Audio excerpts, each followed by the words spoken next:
लग्नाचे दागिने म्हणजे श्रीमंत पेशवाई दागिने, नाशिकचे सुप्रसिद्ध सराफ मयूर अलंकार सराफ। ताज्या बातम्यांसाठी नाशिक न्यूजच्या YouTube चॅनलला सबस्क्राईब करा आणि बेल आयकॉनला प्रेस करा।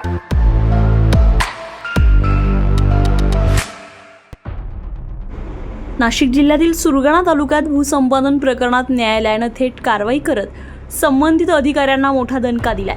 मोबदला आणि नुकसान भरपाई देण्यात टाळाटाळ केल्यानं न्यायालयाच्या आदेशानुसार अधिकाऱ्यांची खुर्ची आणि संगणक जप्त करण्यात आलाय।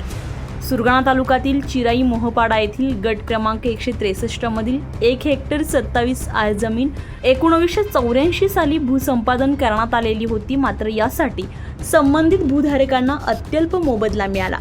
पुरेसा मोबदला मिळावा यासाठी दळवी कुटुंबियांनी दिवाणी न्यायालयात धाव घेतली।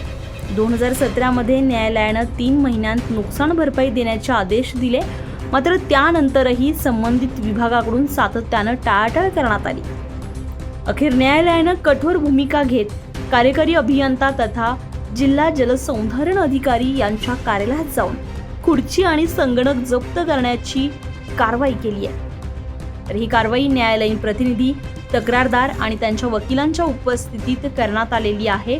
जप्तीची कारवाई सुरू होताच संपूर्ण विभागात खळबळ उडाली आहे। अधिकारी आणि कर्मचाऱ्यांमध्ये विविध चर्चेला उधाण आलंय। माझे नाव नितीन श्रीकृष्ण आव्हाड। माननीय दिवाणी न्यायालय वरिष्ठ सर नाशिक यांच्या आदेशान्वये जंगम जप्तीची कारवाई या कार्यालयात करण्यात आलेली आहे। वादी यांची बरेच दिवसापासून फंड मिळत नव्हता, त्यामुळे दिवाणी न्यायालयाने आदेश केला। त्याद्वारे आम्ही 2143 म्हणजे जंगम जप्ती याने कार्यालयाची जंगम जप्ती केली व ती जप्ती करून आता कोर्टाच्या ताब्यात आम्ही देत आहे व कार्यवाही पूर्ण केली। जप्त करण्यात आलेले साहित्य न्यायालयात जमा करण्यात आलं असून या कारवाईचा सविस्तर अहवाल न्यायालयात सादर करण्याचे आदेशही देण्यात आले। मी धवळू सोनू दळवी, राहणार मोपाडा।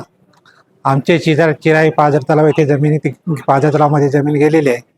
आम्हाला 30 वर्षे होऊन तरी आम्हाला त्याचा मेहनत म्हणजे रक्कम काही मिळालेली नाही। तसेच आमचा उच्च न्यायालय मुंबई येथून निकाल लागून 2 वर्षे होऊन सुद्धा आम्हाला कार्यालयाने कोणताही रक्कम अदा केलेली नाही। आम्ही नेहमी कोर्टात भांडत असतो व कार्यालयाशी संपर्क साधतो, तरी आजपर्यंत आम्हाला कोणत्याही प्रकारची मिळाली नाही, रक्कम मिळाली नाही।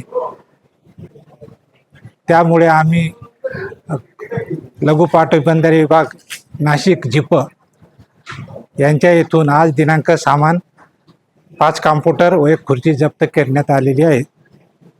दरम्यान वर्षानुवर्ष प्रलंबित असलेल्या भूसंपादन प्रकरणात न्यायालयाच्या या कारवाईमुळे प्रशासनावर प्रश्नचिन्ह निर्माण झालं असून पुढे काय निर्णय होतोय याकडे सर्वांचंच लक्ष लागलंय। संजय परमार, नाशिक न्यूज, नाशिक। ताज्या बातम्यांसाठी नाशिक न्यूजच्या YouTube चॅनलला सबस्क्राईब करा आणि बेल आयकॉनला प्रेस करा।